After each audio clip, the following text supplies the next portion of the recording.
Guys, నేను డైరీకి సంబంధించిన వీడియోస్ అయితే ఇంతకుముందు చాలా వీడియోస్ చేశాను. సో ఇప్పుడు నేను మిల్కింగ్ మిషన్ ఎలా యూజ్ చేస్తాము, మిల్క్ ఎలా అసలు పిండుతారు ఆవులన్నిటికీ కూడా, సో వాక్యూమ్ పంప్ ఎలా యూజ్ చేస్తారు దీనికి అని చెప్పేసి ఈ వీడియోలో నేను పెట్టబోతున్నాను.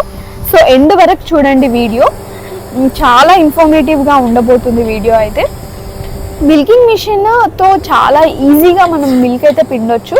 సో అన్ని ఆవులకి మనము మ్యాన్ పవర్ యూజ్ చేసి మిల్క్ అయితే పిండలేం కదా. సో ఈ మిల్కింగ్ మిషన్ తోటి ఎలా మనం పిండుతాము అని చెప్పేసి ఈ వీడియోలో చూడండి. ఈ విధంగా అయితే మిల్కింగ్ మిషన్తో పాలైతే పిండుతాం అనమాట. ఎవ్రీడే మార్నింగ్ అండ్ ఈవినింగ్ 2 సార్లు పిండుతాం అనమాట. సో ఇది మిల్కింగ్ మిషన్ గురించి video. Thank you guys, thank you for watching this video. ఇంకా మరిన్ని మంచి ఇన్ఫర్మేటివ్ వీడియోస్ కోసం అయితే నా ఛానల్ని సబ్స్క్రైబ్ చేసుకోండి. అండ్ బాయ్, మళ్ళీ మరొక వీడియోతో కలుస్తాను. బాయ్.